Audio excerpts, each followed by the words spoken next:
Jusqu'au 23 octobre, c'est le Festival international du court-métrage et ça se passe à Lille, ça se passe dans différents endroits de la ville, ça se passe par exemple à l'Hybride, au Palais des Beaux-Arts ou encore au Théâtre Sébastopol. L'occasion de découvrir des petits bijoux. On fait le point avec vous, Antoine Magnier, bonsoir. Bonsoir. Et merci d'être là, vous organisez ce rendez-vous.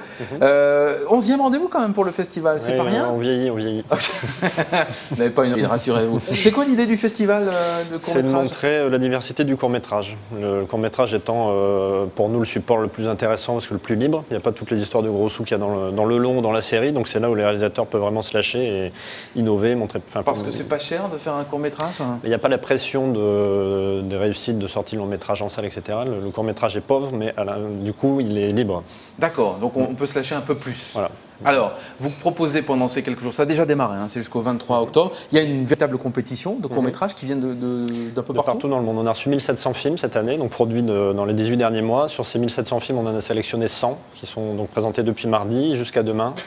Et donc demain, au Théâtre Sébastopol à 18h, il y aura le jury professionnel, le jury jeune et le prix du public qui seront projetés. Alors, on va regarder un petit extrait d'un court-métrage d'animation. C'est un petit film polonais, ça, c'est Voilà, ça? c'est un court-métrage polonais. Oui, Qu'est-ce que vous pouvez nous dire dessus? On va voir en image, c'est esthétiquement, c'est un des coups de cœur de l'année. C'est un superbe film, faut avoir sur grand écran. Allons-y, regardons.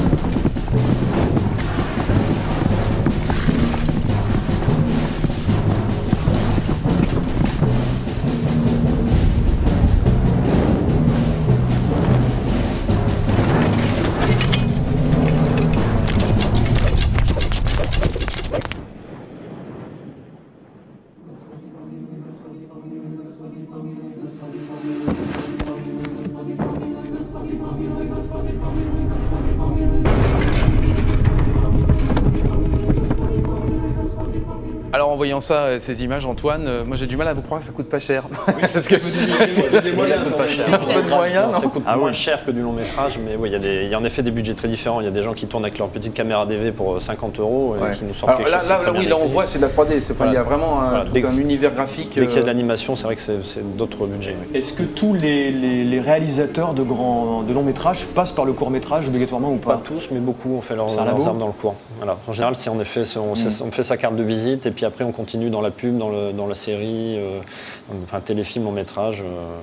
D'accord. Et certains, sont très rares, font vraiment toute une carrière dans le court-métrage parce qu'ils ont un univers vraiment qui se prête à ce format-là. Vous qui organisez ce festival depuis 11 ans maintenant, comment vous avez vu évoluer tout ça? Les technologies ont évolué, vous parliez de petites caméras, là on a vu la 3D. Est-ce que le film colorié à la main c'est fini ou encore on en fait? On garde toujours les vieilles techniques. Par contre, il y a une diversité beaucoup plus forte, il y a une production beaucoup plus importante. Nous, on est né au moment justement de la révolution numérique. Et c'est vrai qu'au début, on avait vraiment des choses qui étaient... il y avait la production pro, la production amateur. Maintenant, ce qui est intéressant, c'est que tout se mêle.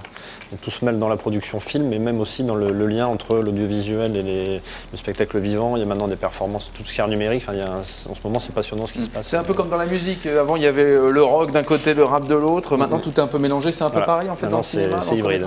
Ouais. Tout à fait. C'est hybride. Puisque avant, le souvenir que j'en avais, c'est que le court métrage, il était destiné à une toute petite partie d'aficionados. C'était un petit peu vu de loin, un peu bizarroïde, un peu bobo. Et là, j'ai l'impression que ça devient plus grand public. Internet, ça a beaucoup aidé. Et après, c'est le travail d'associations comme la nôtre. Quand on a créé le festival, c'était 1500 personnes. Là, on est à plus de 10 000 personnes sur la semaine. Félicitations. Le festival, c'est jusqu'à ce week-end. C'est donc à Lille. Prochain rendez-vous au Théâtre Sébastopol. Soirée de clôture, c'est ça? Samedi 18h sur la clôture et 21h la nuit d'animation jusqu'au matin au petit-déj à 6h.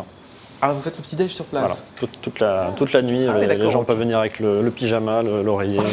Avec le pyjama au Théâtre Sébastopol. Il faudra faire une photo, si je peux me permettre, et vous nous l'envoyez sans aucun problème. tous les vous en avez? Très bien, le défi est lancé. Merci Antoine d'être venu sur la Grand Place et bon courage pour ce festival.